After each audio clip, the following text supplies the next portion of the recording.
पंचदशी ग्रंथ में चतुर्थ प्रकरण और चतुर्थ प्रकरण के अंतर्गत आज श्लोक है 57 नंबर का, बराबर। तो इस 57 नंबर के श्लोक की अवतरनिका को देखिए। अवतरनिका में लिखा है तर्हि किम कर्तव्यम इति अतः आह। पूर्व पक्षी अब सिद्धांतियों को पूछ रहा है तब हमें क्या करना चाहिए।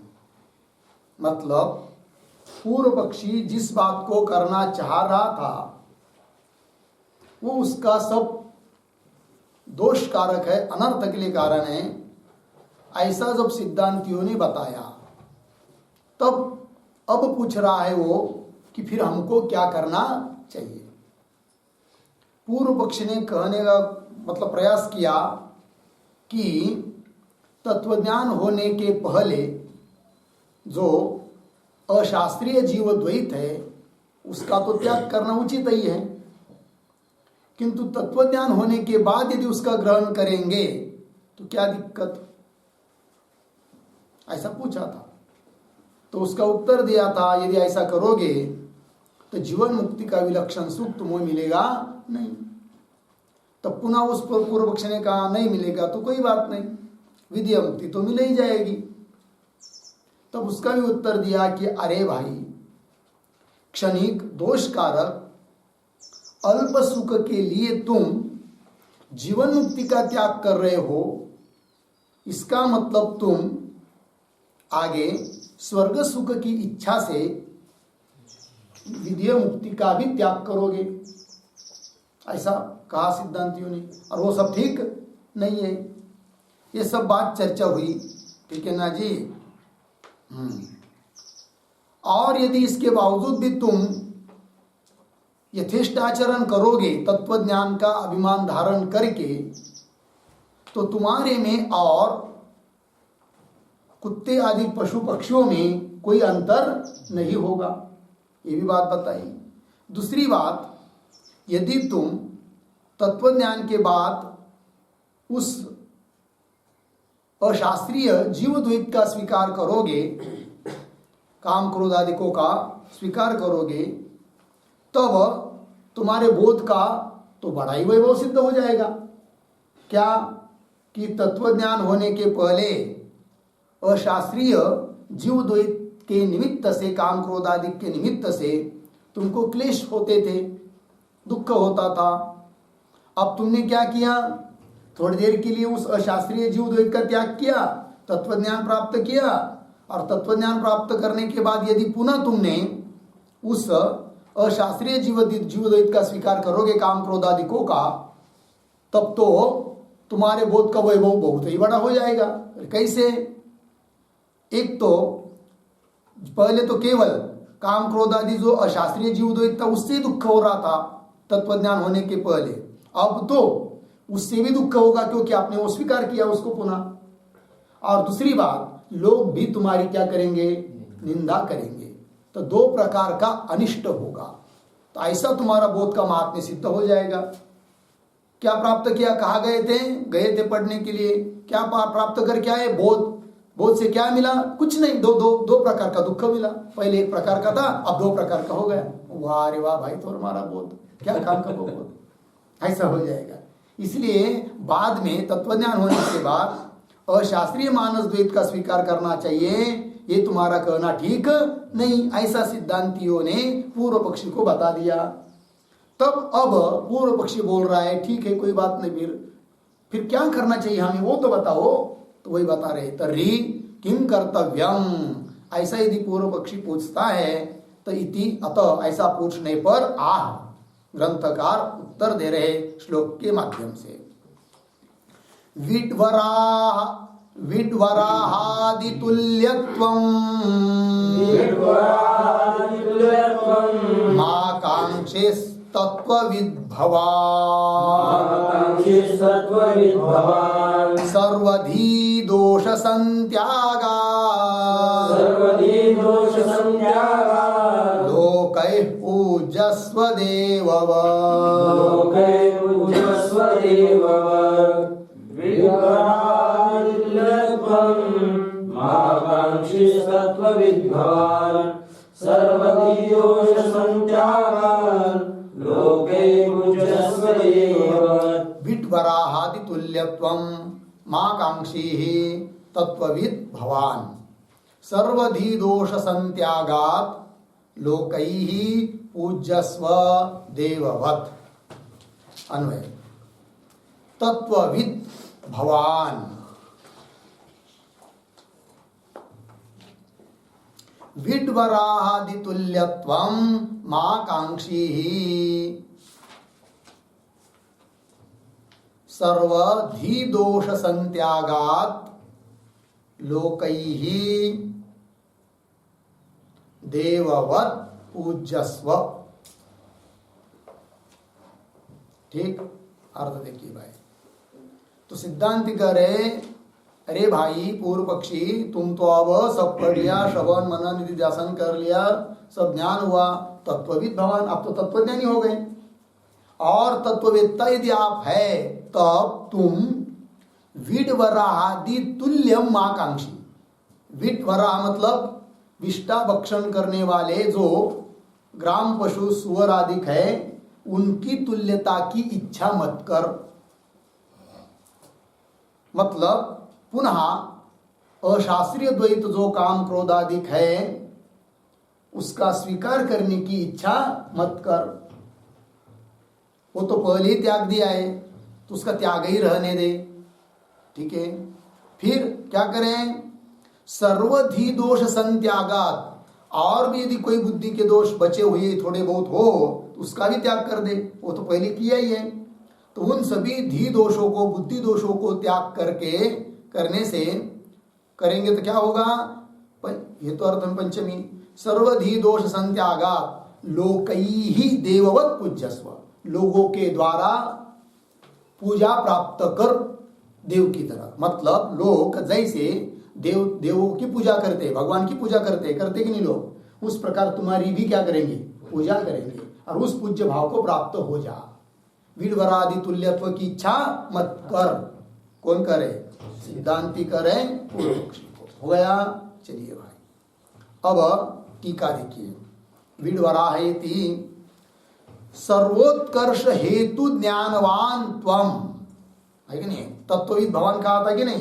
तो कह रहे हैं सर्वोत्कर्ष, सबसे बड़का उस उत्कर्ष के लिए कारण जो ज्ञान, उस ज्ञान वाले तुम हो। क्योंकि जितने भी जगत में उत्कर्ष है, पुरुषार्थ है, उन सभी पुरुषार्थों में, सभी उत्कर्षों में सबसे श्रेष्ठ उत्कर्ष कौन है? मोक्ष, भगवत स्वरूप की प्राप्ति। और उस उत्कर्ष का हेतु जो ज्ञान, ब्रह्मात्मा के ज्ञान, उस ज्ञान वाले तुम हो। इतना बड़ा ज्ञान तुम्हारे पास है, तो भी तुम क्या पागल जैसे करोगे तो वो ठीक नहीं रहेगा। ये कहना है। सर्वोत्कर्ष हेतु ज्ञानवान त्वम, ऐसे तुम हो। तब कामादि त्याग अशक्तत्वेन सर्वाधम विड्वरादि साम्यम आकांक्षी। कामादि, काम आदि शब्द से काम, क्रोध, लोभ इत्यादि ये सब लेना है। ठीक है ना जी? तो कामादि त्याग करने के लिए अशक्त बनकर सबसे अधम ऐसे जो विड्वराहादि, उनकी तुल्यता की इच्छा मत कर। अभी तो थोड़ी और शक्ति लगाओ और क्या करो? कामादिक का त्याग करने में समर्थ बन जाओ। मान्य करते हम काम क्रोधादिक जो भी अशास्त्रीय मानस द्वैत है, काम क्रोधादिक विकार, लोभादिक सब विकार, वो अनंत काल से आपके हृदय में है। इतनी जल्दी भगेंगे नहीं, उनका नाश नहीं होगा। लेकिन होगा ही नहीं ये बात नहीं है। थोड़ी ज़्यादा शक्ति लगाएंगे, थोड़ी मेहनत ज़्यादा करेंगे तो क्या होगा? इससे अभी ही उन सभी काम क्रोधादिकों का त्याग कर पाओगे। कैसा कर पाओगे? उसका त्याग करने का क्या उपाय हो सकता है? वो पूछेगा पूर्व पक्षी आगे, है कि नहीं? किंतु उसका यदि त्याग करोगे तो सबसे उत्कृष्ट जो भगवत स्थिति है तो वो तुमको प्राप्त हो जाएगी, जीवन मुक्ति का आनंद भी मिलेगा और विद्या मुक्ति भी मिलेगी। और यदि वो तुम काम आदि का त्याग करने में समझ लीजिए स्वयं की दुर्बलता दिखाकर उस काम आदि का स्वीकार करोगे तो क्या बनोगे? इतना बड़ा तत्व ज्ञान प्राप्त करके भी सबसे अधम बन जाओगे, सबसे नीच बन जाओगे। सबसे नीच पशु कौन है? वराह, मतलब सुअर, ग्राम पशु जिसको बोलते हैं, ठीक है ना जी, वही लिखा है। कामादि त्याग अशक्तत्वेन सर्व अधम, सबसे अधम, विडवरा आदि, विड कहते हैं विष्टा है ना, उसको खाने वाला जो है उसको कहते क्या? वरा, सुअर। विडवरा आदि डुक्कर, साम्यम माकांक्षी। फिर क्या करो? किंतु कामादि लक्षण सकल मनोदोष हाने न, ठीक है ना, कामादि लक्षण, कामादि स्वरूप, काम क्रोध लोभ मद मत्सर है कि नहीं, उसके अंतर्गत पुनः जो ऐषणात्रय, दारेषणा पुत्रेषणा, ये सब उसके अंतर्गत आ जाती है, सब उनका त्याग करो। तो वही लिखा है कामादि लक्षण, कामादि स्वरूप जो सकल मनोदोष, मानसिक सृष्टि, अशास्त्रीय मानस द्वैत, जीव द्वैत, मनोदोष हानेन, हानेन नाशेन, उसका नाश करके, सर्वजनई ही, सभी लोगों के द्वारा, देववत पूज्यस्व, पूज्यस्व प्रतीक है, उसका अर्थ कर रहे हैं पूज्यो भव इत्यर्थ, पूजा के योग्य बन जाओ, ये कह रहे हैं। ठीक है, चलिए भाई, ये हो गया। अब आगे के श्लोक की अवतरणी का, तत्यागोपायम आह। अब तद मतलब कामादि, उस कामादि के त्याग का उपाय कह रहे। अब कैसा त्याग करे करके, ठीक है, तो श्लोक को पढ़ते हैं। काम्यादि दोष दृष्ट्याद्या, काम्यादि दोष दृष्ट्याद्या, कामादि त्याग हेतवः, कामादि त्याग हेतवः, प्रसिद्धा मोक्ष शास्त्रेषु, प्रसिद्धा मोक्ष शास्त्रेषु, तानन्विष्य सुखी भव, तानन्विष्य सुखी भव। काम्यादि दोष दृष्ट्याद्या, कामादि त्याग हेतवः, प्रसिद्धो मोक्ष शास्त्रेषु, तानन्विष्य सुखी भव। ठीक है जी। कामादि दोष दृष्ट्याद्याः, कामादि त्याग हेतवः, प्रसिद्धाः मोक्ष शास्त्रेषु, तान अन्विष्य सुखी भव। ठीक, अन्वय, पहली पंक्ति सरल है। काम्यादि दोष दृष्ट्याद्याः, कामादि त्याग हेतवः, नीचे मोक्ष शास्त्रेषु प्रसिद्धाः, तान अन्विष्य सुखी भव। ठीक, देखो भाई अर्थ तो कह रहे हैं कामादिक का त्याग करना है तो क्या करना पड़ेगा, उसका क्या हेतु हो सकता है, तो बता रहे। तो बोल रहे काम्य, काम्य मतलब काम के विषय है कि नहीं। जैसे काम हुई कौन, इच्छा विशेष, और उसके विषय क्या हो जाते हैं, स्त्री, चंदन है कि नहीं, स्त्री स्रग चंदन वनिता, माला, स्रग माला, माला मतलब आदर सत्कार, माला वैभव ऐश्वर्य, ये सब उसके अंदर आ जाता है। स्रग चंदन और वनिता स्त्री, उसके अंतर्गत सब आएंगे, पुत्र ऐश्वर्य घर दार, बाकी सब लेना है उन तीनों के अंतर्गत। ठीक है ना। कामना के विषय जो हो सकते हैं, स्वर्ग से लेकर यह लोक तक जितने भी कामना के विषय है उनको कहते काम्य पदार्थ। तो उन काम्य पदार्थों में क्या करो, दोष दृष्टि करो, मतलब उसमें जो दोष है उनको देखो, विचार करो उसका। यदि हम अमुक वस्तु की इच्छा करेंगे तो काम्य हुई वस्तु, स्त्री आदि जो भी हो, और उसमें क्या करना है, दोष देखना है, दोष दृष्टि करनी है, वही लिख रहे। काम्यादि जो काम्य पदार्थ है, जो कि भोग के साधन है, उनमें दोष दृष्टि करना है। तो काम्यादि दोष दृष्टियाद्या दोष दृष्टि इत्यादिक बहुत सारे क्या कामादि त्याग हेतव। कामादि आदि शब्द से लोभ भय मोह क्रोध आदि उनके सबके त्याग के वो हेतु है। कौन? काम्यादि पदार्थों में दोष दृष्टि करना। तो काम्य कामना के विषय काम्य हुए, जो लोभ के विषय है धनादि, तो उन धन के 15 अनर्थ बताए, वो अनर्थ का विचार करो, ठीक है ना। पुनः भय का विषय, मोह है कि नहीं, ये सब इनका जो विषय है, उन सब के बारे में दोष दृष्टि करो, तब हम लोग सरलता से उन कामादिकों का त्याग कर पाएंगे। ये मतलब है। काम्यादि दोष दृष्टाद्या कामादि त्याग है। तब बोलेंगे भाई ये वो दोष हमको तो पता नहीं चल रहे, क्योंकि हमको दोष दिखते ही नहीं है, तो वो दोष बताइए। तो बोल रहे फिर ग्रंथकार आपको उन काम्यादि पदार्थों में क्या क्या दोष होते हैं उस बात को यदि तुम जानना चाहते हो तो क्या करो, जहाँ वो दोष प्रसिद्ध है वहाँ जाकर देख लो। तो बोलेंगे कहाँ प्रसिद्ध है? तो कह दिया मोक्ष शास्त्रेषु प्रसिद्धा।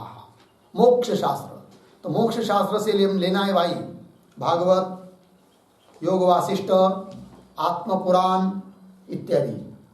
योग वासिष्ठ बहुत सुंदर ग्रंथ है, उसको वैराग्य प्रकरण आदि सब पढ़ेंगे तो पूरा पता चल जाएगा, सम और वैराग्य उत्पन्न हो जाएगा। क्या कि क्या क्या दोष है सब वहाँ पर बताया है। ठीक है जी, चलिए। जरा का दुख, मरण का दुख, बुढ़ापे का दुख, यानी जन्म का मरण का सब वो बताया है। स्त्री में क्या क्या दोष होते हैं सब अवश्य पढ़िए एक बार। मोक्ष शास्त्रेषु प्रसिद्धा। फिर आगे कह रहे तान अन्विष्य सुखी भव। अन्विष्य, अन्विष्य शब्द का अर्थ है विचार्य, उसका विचार करके सुखी बन जाओ। तान अन्विष्य, तान हाँ कामादि त्यागोपायान, कामादि के त्याग के उपाय भूत जो दोष, उनका विचार करके सुखी बन जाओ।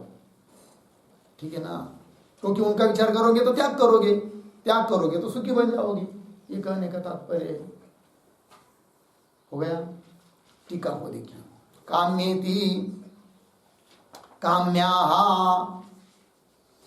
काम्या शब्द का अर्थ कर रहे कामना विषयाः, कामना के विषय, इच्छा के विषय। कौन? स्रगादय, स्रग कहते माला है कि नहीं, तो स्रग स्रगादय आदि शब्द से चंदन, वनिता, पुत्र, ऐश्वर्य ये सब लेना है। तो कामना विषयाः स्रगादय आदय, व्युत्पत्ति कर रहे भाई मूल के शब्दों की। मूल में शब्द आया है काम्यादि दोष दृष्टाद्या, उसका विग्रह करके दिखा रहे टीकाकार। काम्याः मतलब कामना विषयाः, स्रगादय आदय, येषाम आदि में है आरंभ में जिनके, ऐसे वे सब। किनके आदि में? द्वेषादि नाम। द्वेष मतलब द्वेष का विषयभूत पदार्थ, वस्तु व्यक्ति जो भी होंगे। तो कामना विषयाः स्रगादय आदय आरंभ्य है जिनके, ऐसे जो द्वेषादि नाम ते काम्यादय, उनको कहेंगे काम्यादय। फिर तेषाम ये दोषाः, उन काम्यादि पदार्थों में जो दोष है कि नहीं, कामना के विषयभूत पदार्थों में, लोभ के विषयभूत पदार्थों में, क्रोध का मतलब देश का विषयभूत पदार्थों में जो दोष है, तेषाम ये दोषाः। क्या दोष? उदाहरण रूप से बता रहे अनित्यत्वम, अनित्यत्व, सातिशयत्वादय, ये सब दोष है कि नहीं। कितनी भी बढ़िया सुंदर स्त्री लाया आपने तो वो भी क्या है? अनित्य है। क्या नित्य है? अनित्य है। और उसके शरीर के अंदर सुगंध आता है कि दुर्गंध आता है? दुर्गंध ही तो आता है सब, ठीक है ना। ये सब दोष है। कितनी बढ़िया माला खरीद के लाई फूलों की 1000 रुपए की, तो भी 2 दिन में क्या हो जाएगी? 1-2 दिन में सूख जाएगी। तो उसमें दोष आया कि नहीं?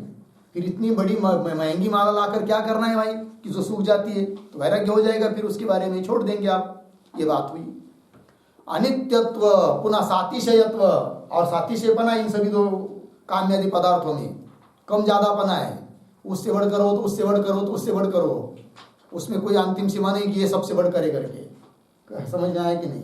चलिए, तो अनित्यत्व सातिशयत्वादय दोषा तेषाम दृष्टि, उन दोषों की क्या करनी है? दृष्टि। दृष्टि मतलब अवलोकनम, उन दोषों का विचार करना है, चिंतन करना है उनको छोड़ने के लिए। दृष्टि अवलोकनम आद्यम है आरंभ में जिनके, ये शाम ऐसे वे सब। कौन?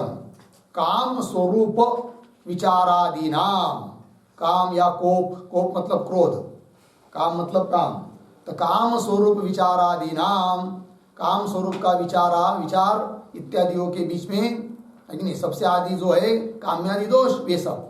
काम स्वरूप विचारादि नाम ते तथोक्ता, ते तथोक्ता, तथोक्ता मतलब काम्यादि दोष दृष्ट्याद्या तेषाम, ठीक है ना? तेषाम, तेषाम मतलब काम्य पदार्थों के बारे में, विषयों में दोष दृष्टि और क्रोध के स्वरूप का विचार इत्यादि सब, काम क्रोधादि नाम, जो काम क्रोधादिकों के जो त्याग के हेतु है उनके लिए अब आगे प्रमाण दे रहे। तेषाम कामादि त्याग हेतुत्वे प्रमाणम आह। तेषाम मतलब उन काम्य पदार्थों में दोष दृष्टि करना इत्यादिक, वे सब कामादिक के त्याग के लिए कारण है। मतलब कामादिक का त्याग तब हो सकता है जब उन काम्यादि पदार्थों में दोष दृष्टि करेंगे। अब प्रश्न आ रहा है कि भाई यह बात तुम सिद्धांती अपने मन से बता रहे हो कि किसी प्रमाण देकर बता रहे हो? शास्त्र की बात बता रहे हो? कौन सी? कि काम्य पदार्थों में दोष दृष्टि करेंगे तो काम का त्याग हो जाएगा, काम क्रोधादि का त्याग हो जाएगा। ये जो कारण कार्य कारण भाव तुम बता रहे हो, इसके लिए प्रमाण क्या है? तो प्रमाण बता रहे अब सिद्धांती। तेषाम कामादि त्याग हेतुत्वे प्रमाणम आह, वे सब कामादिक के त्याग के कारण हैं, इसके लिए प्रमाण दे रहे। श्लोक के तीसरे पाद में का क्या? प्रसिद्धा मोक्ष शास्त्रेषु, मोक्ष शास्त्र में ये बात प्रसिद्ध है। कौन सी बात? काम्यादि पदार्थों में दोष दृष्टि करेंगे तो कामादिक का त्याग हो जाएगा, ये बात। आगे चलिए। भवतु ततः किम आयातम इति अतः आह। तो पूर्व पक्षी बोल रहा है भवतु, ठीक है। भवतु का अर्थ क्या? अर्थ है भवतु का? मोक्ष शास्त्रे उपाया भवतु, भवंतु। मोक्ष शास्त्र में उपाय रहने दो, उससे क्या होगा? तब आगे कह रहे, पूछ रहे ततः किम भवतु। भवतु का मतलब मोक्ष शास्त्रे उपाया भवंतु।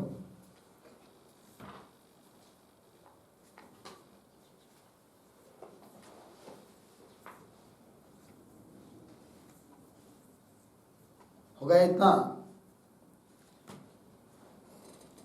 अभी अभी पीछे के वाक्य में, वाक्य है ना टीका में, तेषाम कामादि त्याग हेतुत्वे प्रमाणमाह। तेषाम, तो उस तेषाम के ऊपर एक टिप्पणी लिखते हैं। काम्ये विषये, काम्ये विषये विषये दोष दृष्टि, दोष दृष्टि अर्धविराम। कोप स्वरूपस्य विचारः, कोप स्वरूपस्य विचारः इत्यादयः, इत्यादयः काम क्रोधादीनां, काम क्रोधादीनां त्याग हेतवः भवन्ति, त्याग हेतवः भवन्ति। पूर्णविराम। तत्र प्रमाणम आह इत्यर्थः। तत्र प्रमाणम आह इत्यर्थः।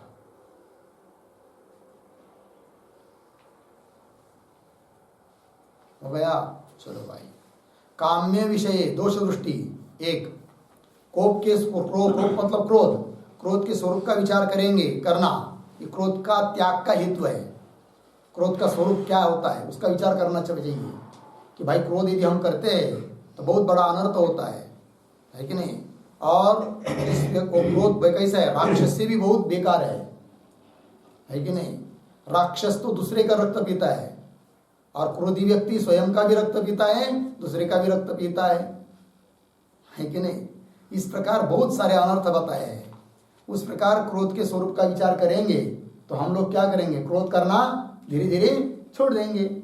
उसके लिए प्रमाण बता रहे फिर, मोक्ष प्रसिद्धा मोक्ष शास्त्रेषु, यहाँ पर हो गया। आगे चलिए, भवतु रहने दो उपाय, ततः किम, उससे क्या सिद्ध होगा, ततः किम आयातम इति अत आह। तब कुल मिलाकर तात्पर्य बता दिया अंतिम पाद में, तान अन्विष्य सुखी भव। उन दोषों का विचार करके काम क्रोध आदि को छोड़ दो और छोड़कर सुखी बन जाओ, ये कह दिया। हो गया। आगे चलिए, आगे के श्लोक के उत्तर निकाल। ननु कामादीनाम अनर्थ हेतुत्वात् त्याज्यत्वम अस्तु, मनोराज्यस्य तु अतथात्वात् तत्याग न अपेक्षितः इति शंकते। इस प्रकार की अब शंका कर रहा है कौन, पूर्व पक्षी। समझ में आई शंका, क्या शंका है, कौन बताएंगे, रितेश क्या शंका हुई। देखिए, ननु पूर्व पक्षी बोल रहा है कामादि नाम अनर्थ हेतुत्वा। पूर्व पक्षी बोलता है कामादिक अनर्थ के लिए कारण है, ये हमको समझ में आ गया अभी। और कामादिक अनर्थ के लिए कारण होने से त्याज्यत्वमस्तु, उनका त्याग तो करना ही चाहिए, ये हम मान लेते है कि नहीं। किंतु थोड़ा सा हमको मनोराज्य करने के लिए तो चांस दीजिए ना, उसको क्यों रोक रहे है कि नहीं। अशास्त्रीय द्वैत है कि नहीं, उसका सबका त्याग करने के लिए कहा है। वो मंद अशास्त्रीय द्वैत था ना, मंद अशास्त्रीय जीव द्वैत क्या बताया था, मनोराज्य, उसका भी त्याग करने के लिए कहा ना। तो वो बोलता है पूर्व पक्षी, ठीक है, तीव्र जो अशास्त्रीय जीव द्वैत है उसका तो हम त्याग करने के लिए कबूल हो गए, मान्य हो गए, स्वीकार कर लेते, त्याग कर देते अभी, क्योंकि अनर्थ के लिए कारण है। किंतु कम से कम थोड़ी सी कर्म करने के लिए हमको मनोराज्य करने के लिए छूट दे दीजिए, उसका त्याग करने के लिए मत बताइए, क्योंकि वो अनर्थ के लिए कारण है ही नहीं। कौन बोल रहा है, पूर्व पक्षी। ननु कामादीनाम अनर्थ हेतुत्वात्, कामादि अनर्थ के लिए कारण होने से, अब अनर्थ मतलब अनर्थ दुख, अपुरुषार्थ के लिए कारण होने से त्याज्यत्वमस्तु, उनका त्याग रहने दो, मतलब त्याग करेंगे उसका।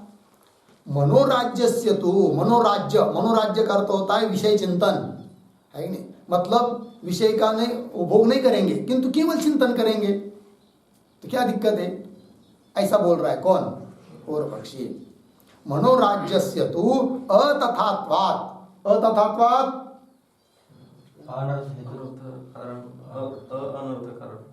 अनर्थ हेतु अभावात्, वो अनर्थ के लिए कोई कारण तो है ही नहीं, ऐसा।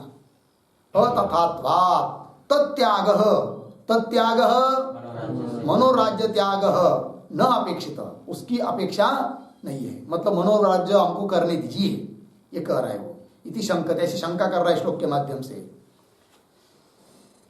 त्यज्यतामेष कामादिर् मनोराज्ये तु का क्षतिः अशेष दोष बीजत्वात् क्षतिर्भगवतेरिता।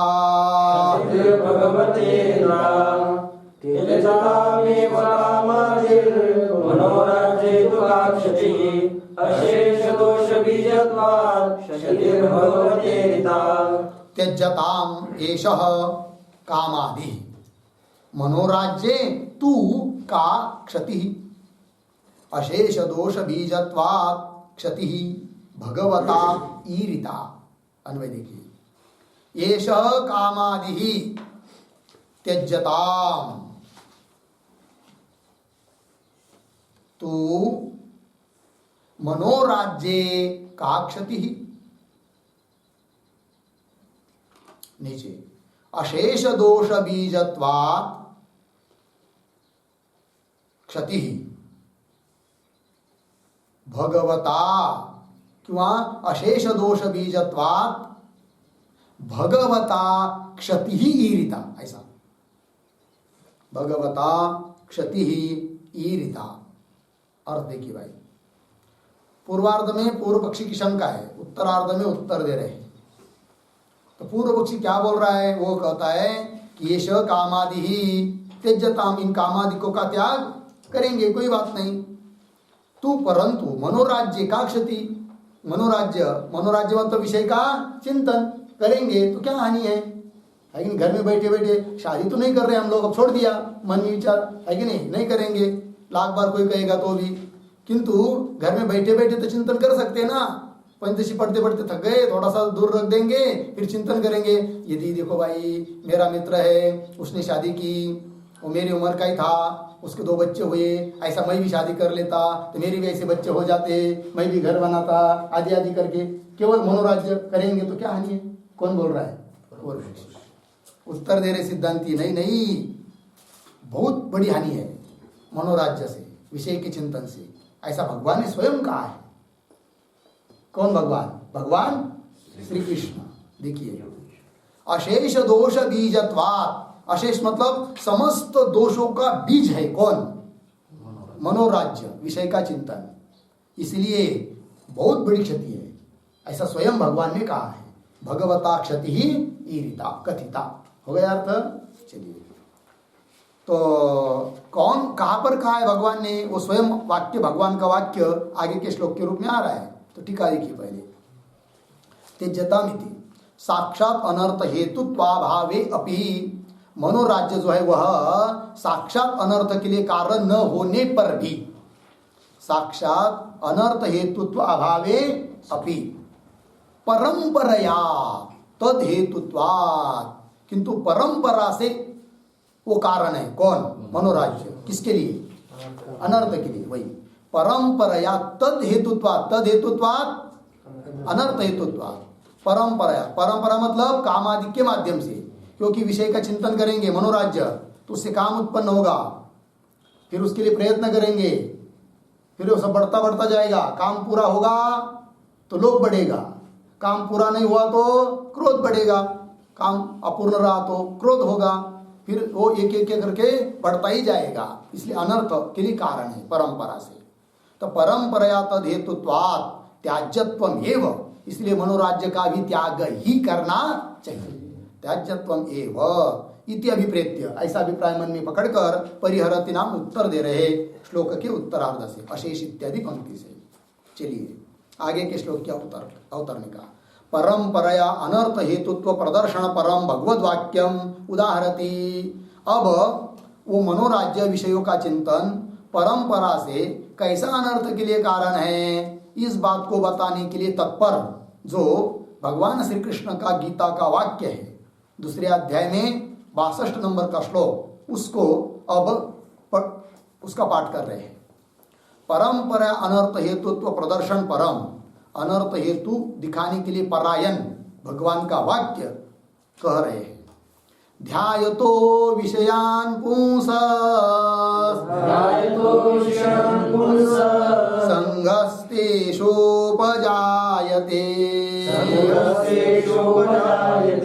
संगात् संजायते कामः कामात् क्रोधोऽभिजायते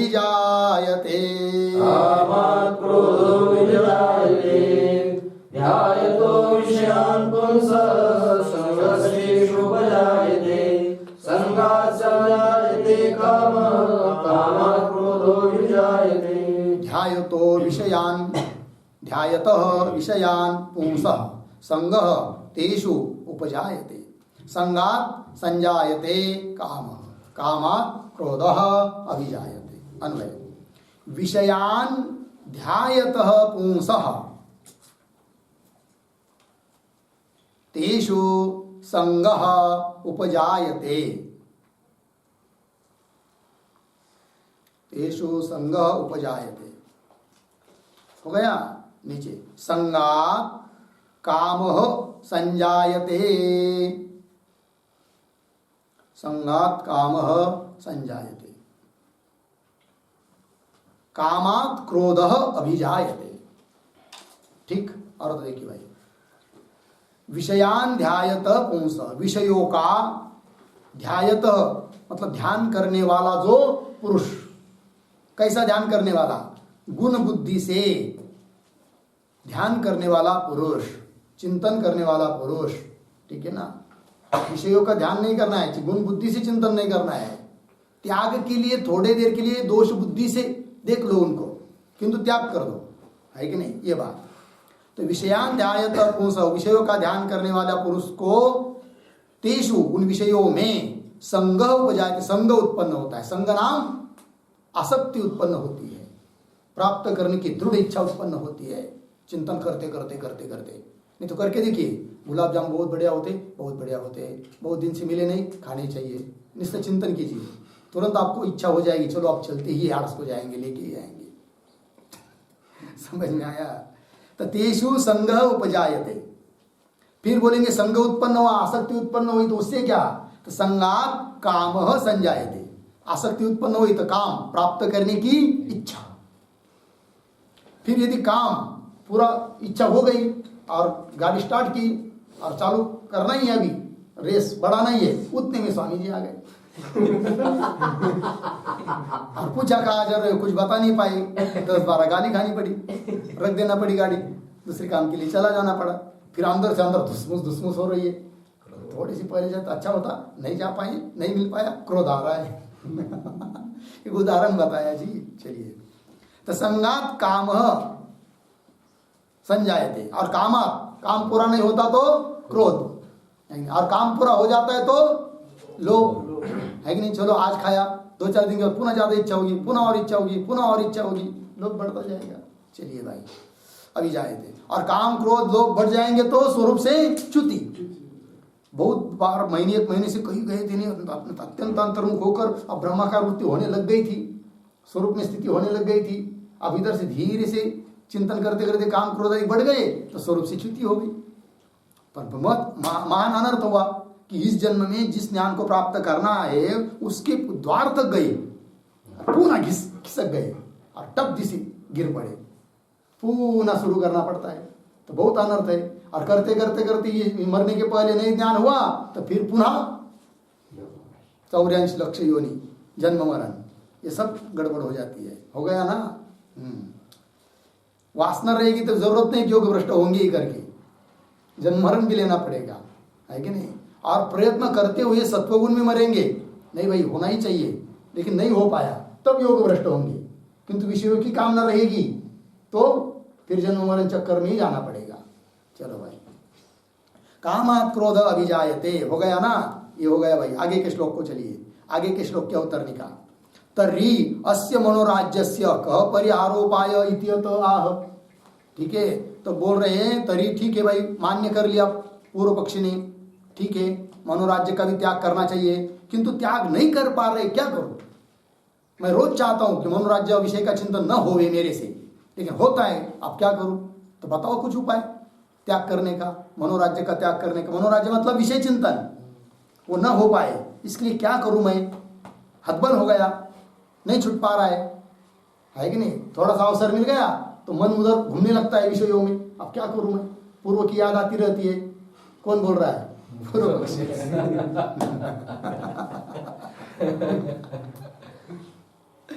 तर्हि अस्य मनोराज्यस्य कः परिहारोपाय, परिहारोपायः कः, इसका परिहार करने का उपाय क्या है?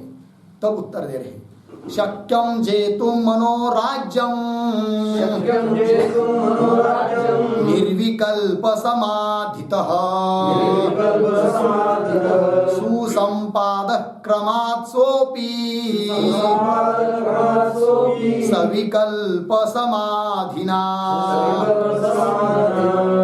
शक्यं जेतुं मनोराज्यं निर्विकल्प समाधितः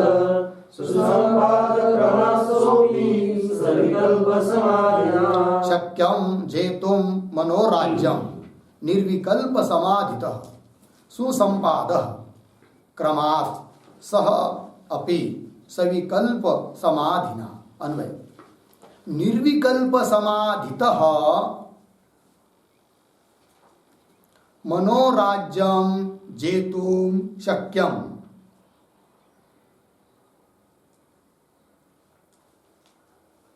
ठीक है, नीचे आइए। सह अपि क्रमात् सविकल्प समाधिना सुसंपादः।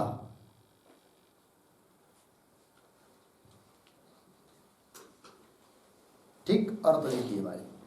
तो कह रहे देखो भाई, विषय का चिंतन अर्थात मनोराज्य छूटना चाहिए, ऐसा तुम सोच रहे ना, एक काम करो, निर्विकल्प समाधि करो, अपने आप छूट जाएगा। क्या? मनोराज्य। तो वही निर्विकल्प समाधि, निर्विकल्प समाधि के द्वारा माध्यम से मनोराज्यम जेतुम शक्यम, उस पर जय प्राप्त किया जा सकता है। किंतु कोई बोलेगा भाई वो निर्विकल्प समाधि वो कैसी प्राप्त करना पड़ेगी, तो बता रहे स अपि निर्विकल्प समाधि अपि, वो निर्विकल्प समाधि भी क्रमात् क्रमशः, सभी क्रम, कौन सा क्रम? सविकल्प समाधिना सुसंपाद, मतलब सबसे पहले क्या करना पड़ेगा? सविकल्प समाधि, है कि नहीं? फिर सविकल्प समाधि का, सविकल्प समाधि मतलब निधिध्यासन की एक अवस्था विशेष। निधिध्यासन मतलब अनात्माकार वृत्ति का परित्याग और आत्माकार वृत्ति की स्थिति का अभ्यास। फिर उसको स्थिति बढ़ती बढ़ती जाएगी तो वही फिर सविकल्प समाधि हुई, क्योंकि उसमें भान है मैं समाधि ले करने वाला हूँ, ध्याता, ध्यान, ध्येय, ये प्रकार है। और फिर उसका भी धीरे धीरे धीरे धीरे अभ्यास बढ़ता जाएगा तो उसका ही रूपांतर हो जाएगा किसमें? निर्विकल्प समाधि में। वो कह रहे थे तो स अपि क्रमात् सविकल्प समाधिना, सविकल्प समाधि के द्वारा सुसंपाद, सुसंपाद मतलब अच्छी तरह से उसको संपादन किया जा सकता है, प्राप्त किया जा सकता है। किसको? निर्विकल्प समाधि को। सुखेन श्रमम विना संपादनम भवति, इत्यर्थ संपादन किया जा सकता है। टीका शक्यमिति सोपि कुतः सिद्ध्यति, सोपि सोपि निर्विकल्प समाधि अपि, निर्विकल्प समाधि किससे सिद्ध होगी ऐसा यदि कोई पूछेगा तो कुतः सिद्ध्यति इति आह सुसंपाद, उत्तरार्ध से बता दिया कि सभी कल्प समाधि को करेंगे तो धीरे धीरे निर्विकल्प समाधि में पहुंच जाएंगे, और निर्विकल्प समाधि का अच्छी तरह से अभ्यास होगा तो आपसे आप मनोराज्य छूट जाएगा, मन को अवसर ही नहीं मिलेगा विषय का चिंतन करने के लिए। ठीक, ये बात। आगे चलिए, आगे के श्लोक को पढ़ते हैं, उसके अवतरण का। ननो अष्टांग योग युक्तस्य तथा अस्तु तद्रहितस्य का गति इति अतः आह। मिला? पूर्व पक्षी बोल रहा है कि भाई मनोराज्य का परिहार करने का उपाय, मनोराज्य का विषय चिंतन का नाश करने का उपाय, मतलब विषय चिंतन हमसे न हो पाए, है कि नहीं, उसका परिहार हो जाए, निवृत्ति हो जाए, है कि नहीं, हमारे चित्त में सदा भगवान का ही ध्यान रहे, विषय चिंतन न आवे, इसके लिए हमने आपको उपाय पूछा। तो आपने उपाय बताया निर्विकल्प समाधि, और निर्विकल्प समाधि को तो वो व्यक्ति कर सकता है जो अष्टांग योग से युक्त है कि नहीं। अष्टांग योग यम, नियम, आसन, प्राणायाम, प्रत्याहार, धारणा, ध्यान और समाधि, 8 है कि नहीं। इस प्रकार के 8 योग का जिसको अच्छी तरह से ज्ञान है वो कर सकता है क्या? निर्विकल्प समाधि। किंतु हम तो बेचारे देहाती लोग भोले भाले बैठे हुए हैं, हमको कुछ पता नहीं, आसन प्राणायाम वो सब, और हम भी चाहते हैं हमारे मनोराज्य का नाश हो जाए, परिहार हो जाए, लेकिन हमारे लिए कुछ सोपा सीधा सरल सादा उपाय बताइए, ऐसा पूछ रहा है कौन? पूर्व पक्षी। देखिए, ननु अष्टांग योग युक्तस्य तथास्तु, उनके लिए तो निर्विकल्प समाधि रहने दो, है कि नहीं। किसके लिए? मनोराज्य का परिहार करने के लिए। तद्रहितस्य, तद्रहितस्य, तद अष्टांग योग रहितस्य पुरुषस्य, अष्टांग योग रहित पुरुष के लिए का गति ही, का गति ही, का गति मतलब, का गति का क्या अर्थ होगा? का गति मतलब मनोराज्यम जेतुम कह उपाय, मनोराज्य पर जय प्राप्त करने के लिए क्या उपाय होगा, यह अर्थ है का गति ही इति अतः। ऐसा यदि पूर्व पक्षी पूछता है तो उत्तर दे रहे सिद्धांती श्लोक के माध्यम से। तो श्लोक को पढ़ते हैं। बुद्ध तत्वेन धीदोष शून्येन एकान्तवासिना दीर्घं प्रणवमुच्चार्य मनोराज्यं विजीयते।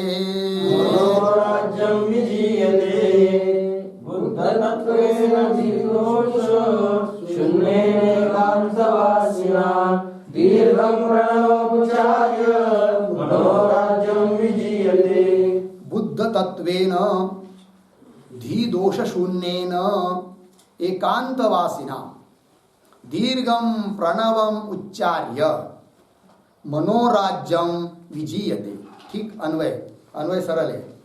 बुद्ध तत्वेन धीदोष शून्येन एकांतवासिना पुरुषेण इत्यर्थः। क्या करे? दीर्घम प्रणवम उच्चार्य मनोराज्यम विजीयते। सरल अर्थ है।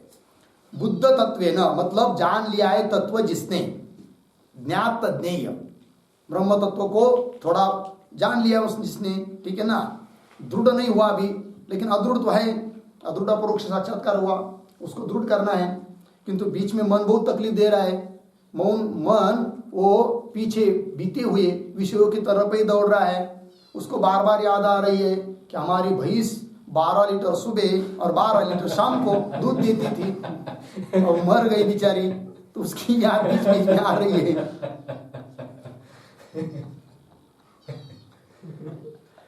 समझ में आया?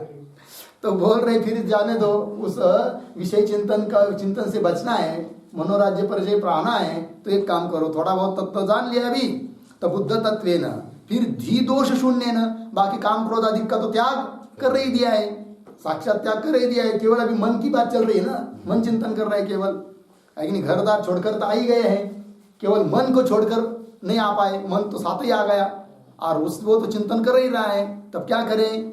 तो धी दोष से तो रहित हुआ, ठीक है ना। धी दोष शून्य न, फिर क्या? एकांतवासिना, तो एकांत में जाओगे।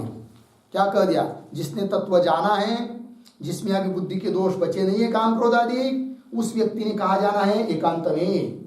और एकांत में जाकर क्या बैठना है और दीर्घ प्रणव का उच्चार करना है। प्रणव मतलब ओम, है कि नहीं? दीर्घ मतलब जितनी अधिक मात्रा में उच्चार कर पाए उतना करना है, लंबा। तो ऐसा करते रहे, तास 2-2 घंटा, 4-4 घंटा, 10-10 घंटा, तो आपसे आप मन विषयों का चिंतन करना छोड़ देगा। ये कह दिया। कितना सरल उपाय, अभी निर्विकल्प समाधि नहीं कर पाते ना, फिर इतना सरल उपाय बता दिया। वही दीर्घम प्रणवम उच्चार्य, ओम का उच्चार करके मनोराज्यम विजीयते। टीका बुद्ध तत्व नहीं थी, तो मूल में आया है बुद्ध तत्व न, ये पद उसका विग्रह कर रहे। बुद्धम, इसका अर्थ कर रहे अवगतम, तत्वम, तत्व मतलब ब्रह्मात्मैक्य लक्षणम, ये न। क्या अर्थ हुआ? बुद्धम अवगतम मतलब ज्ञातम, जान लिया है, तत्व जिसने, कौन सा तत्व? ब्रह्मात्मैक्य लक्षणम, ब्रह्म और आत्मा दोनों एक ही है, लेकिन ऐक्य रूप से, सच्चिदानंद घन रूप से, मय के रूप में जान लिया है तत्व जिसने, ये न। सह बुद्ध तत्व, उसको क्या कहेंगे?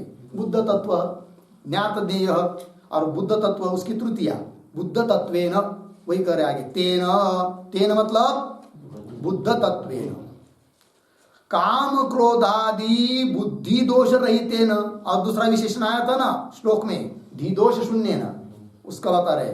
काम क्रोधादि जो बुद्धि के दोष है वो भी अभी रहित हो गया, वो दोष भी छोड़ दिए।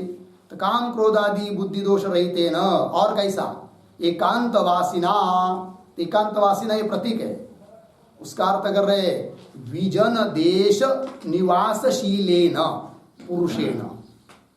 विजन देश, विजन, जन मतलब लोग, मनुष्य, वि मतलब रहित, लोक रहित, जहाँ पर ज्यादा कोई आदमी जाते नहीं है, ऐसे पहाड़ पर्वत गुहा में, तो विजन देश में रहने का जिसका स्वभाव बन गया, ऐसा व्यक्ति एकांतवासी, उसके द्वारा तृतीया। विजन देश निवासी, निवासशीलेन, है कि नहीं? एकांत में रहने का स्वभाव वाला जो पुरुष, उस पुरुष के द्वारा।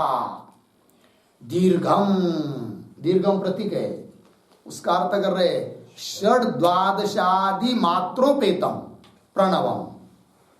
दीर्घम ये प्रणव का विशेषण है और दीर्घम का अर्थ कर रहे हैं षड मात्रा, द्वादश मात्रा जितनी हो सके। मात्रा मतलब क्षण है कि नहीं, सेकंड समझिए, तो 6 सेकंड तक, 12, 15, 100, 2 मिनट, 4 मिनट, 10 मिनट तक लंबा खींचते जाइए ओम ऐसा करके, ठीक है ना, जितना हो सके। तो षड द्वादश आदि मात्रोपेतम प्रणवम, प्रणवम का अर्थ कर रहे हैं ओंकारम, ठीक है ना, प्रणवम का अर्थ कर दिया ओंकारम, प्रतीक है प्रणवम। उच्चार्य, उसका उच्चारण करके मनोराज्यम विजीयते, विजीयते प्रतीक, उसका अर्थ कर रहे हैं विनिवार्यते, मनोराज्य का निवारण किया जा सकता है। क्या करना पड़ेगा उसके लिए, एकांत में जाकर प्रणव का उच्चारण करना पड़ेगा। तो बोलेंगे भाई एकांत में क्यों बताया, हम शनिवार के दिन बाजार में जाकर बैठ जाएंगे और वहां करेंगे ओम तो क्या होगा तो बोलेंगे नहीं चलेगा, एकांत नहीं बताया है, वह इतना ही हो सकता है, क्या 2-4 रुपए मिल जाएंगे तो क्या आप ओंकार को उच्चारण कर जाएंगे, कोई तो आगे 10 रुपया 2 रुपया डालेगा, इतना फायदा तो हो सकता है, किंतु मनोराज्य पर जय नहीं हो सकता, क्योंकि धीरे से आँख खुल जाएगी तो सामने कुछ ना कुछ दिखाई देगा। इसलिए क्या कहा विजन, इसमें कुछ रहस्य तात्पर्य है। क्या तात्पर्य है भाई, तो तात्पर्य है तो शास्त्र में बताया गया है कि मन के 4 पाद बताया है कि नहीं, कौन कौन, वाक मतलब वाणी, श्रोत्र इंद्रिय, चक्षुर इंद्रिय और संकल्प विकल्पादि अंदर होने वाली कल्पना। ये 4 पाद में मन काम करता है, 4 भाग में। कौन कौन, वाक वाणी,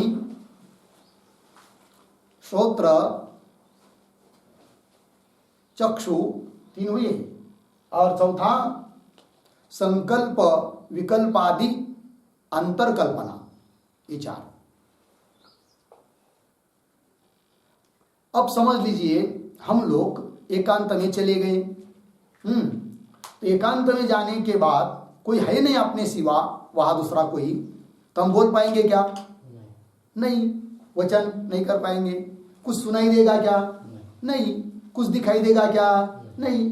तो अब वाणी के लिए कोई विषय नहीं मिल रहा है एकांत में जाने से, श्रोत्र के लिए कोई विषय नहीं मिल रहा है सुनने के लिए, चक्षु के लिए कोई विषय नहीं मिल रहा है देखने के लिए, है कि नहीं।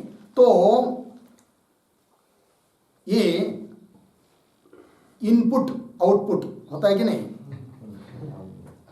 आउट गोइंग, हाँ, और इनपुट, इनपुट मतलब अंदर ले जाने वाले, है ना। तो श्रोत्र इंद्रिय बाहर की वस्तु को अंदर ले जाता है शब्दों के रूप से, चक्षुर इंद्रिय भी, और वाणी के द्वारा बोलता है, आउट गोइंग करता है। तो वो आउट गोइंग के लिए और इनपुट के लिए कोई विषय नहीं मिलेगा, तो अंतर कल्पना होगी क्या, संकल्प विकल्प अंतर कल्पना वो भी नहीं होगी।